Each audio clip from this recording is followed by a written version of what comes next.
By Sarah N. Washington, Reuters.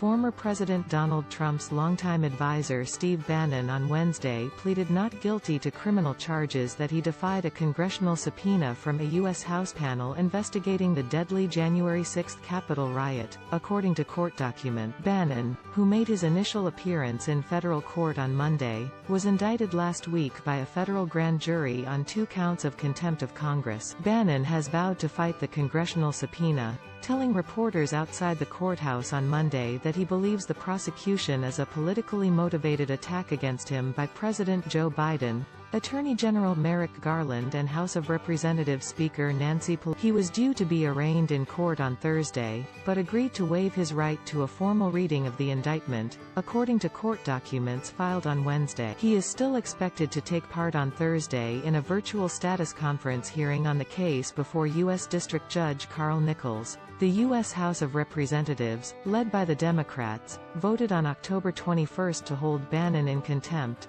leaving it up to the Justice Department, headed by Garland, to decide on any charges. A Republican, Trump has sought to stonewall the House committee and directed his associates not to cooperate, claiming that a former president has a right to keep the requested material confidential under a legal doctrine called executive. Bannon, a prominent figure in right-wing media circles, was an architect of Trump's 2016 presidential victory and served as White House chief strategist in 20. He faces 1 contempt count for refusing to appear for a deposition before the House Select Committee and a second for refusing to produce documents. Contempt of Congress is a misdemeanor punishable by up to 1 year in prison along with a fine of up to $100,000. In a fiery speech before the riot, Trump told followers to fight like hell.